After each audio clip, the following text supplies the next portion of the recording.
तो हमने बुक से law of conservation of mass, law of constant composition और लॉ ऑफ मल्टीपल प्रोपोर्शन का डेफिनेशन और एग्जांपल देखे थे।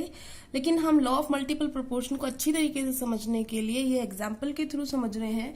तो for example law of multiple proportion में बोला गया था कि नाइट्रोजन या ऑक्सीजन, मतलब कोई भी दो एलिमेंट, ये नहीं बोला गया नाइट्रोजन और ऑक्सीजन, कि कोई भी दो एलिमेंट जब एक से ज्यादा कंपाउंड बनाते हैं तो किसी एक का अगर हम मास फिक्स कर दें तो दूसरे के साथ जो भी रेशियो आएंगी वो सिंपल आएंगी।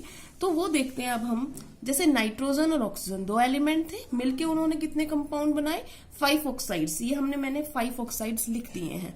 अब इसमें नाइट्रोजन की परसेंटेज, नाइट्रोजन का जो मास है वो मैंने लिख दिया है। नाइट्रोजन का बेटा 14 होता है एटॉमिक मास, तो 2 है तो ये 28 है, और ऑक्सीजन 1 है तो 16। इसी तरीके से नाइट्रोजन का इसका 14 होता है और इसका 16, और 28 और 16 दिया 48, और ये 14 और ये हो जाएगा 32। ये हमने कंप्लीट कर लिया, इसका 28 और इसका 80। अब हमने क्या करना है, हमें ये बोला गया था कि जब दो एलिमेंट कंबाइन करके बहुत सारे कंपाउंड्स बनाते हैं तो अगर हम किसी एक का मास फिक्स कर दें, तो हम मान लो हम नाइट्रोजन का मास फिक्स कर देते हैं अगर, तो नाइट्रोजन का मास फिक्स कैसे करेंगे, तो 28 और ये 14 है तो हम इंटू कर देते हैं। लेकिन ध्यान रखना, अगर हम इससे जितना इंटू करेंगे हमें इसके काउंटर पार्ट से भी उतना ही इंटू करना पड़ेगा, क्योंकि हमारा मास रेशियो हमेशा फिक्स होना चाहिए, लॉ ऑफ कांस्टेंट कंपोजिशन बोलता है ना। तो हमने क्या किया, इंटू में इसके 2 कर दिया इसे 28 बनाने के लिए, तो हमें इसे भी इंटू में 2 करना पड़ा। हमने इसके इंटू में 2 किया 28 बनाने के लिए, हमें इसमें भी 2 इंटू करना पड़ा।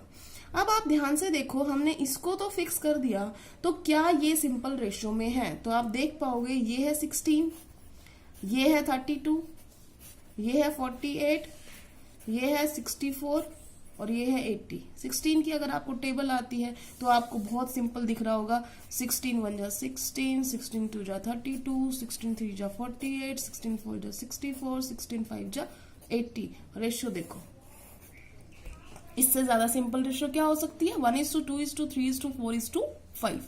ये आपको समझाना चाह रहे थे कि लॉ ऑफ मल्टीपल प्रोपोर्शन में जब कोई भी स्टेटमेंट के आधार पे क्या कह रहे हैं कि जब कोई भी दो एलिमेंट एक से ज्यादा कंपाउंड बनाते हैं और एक का मास अगर फिक्स कर दिया जाए तो दूसरे का जो रेशियो आएगा, मास रेशियो, वो सिंपल रेशियो होगा। Thank you class.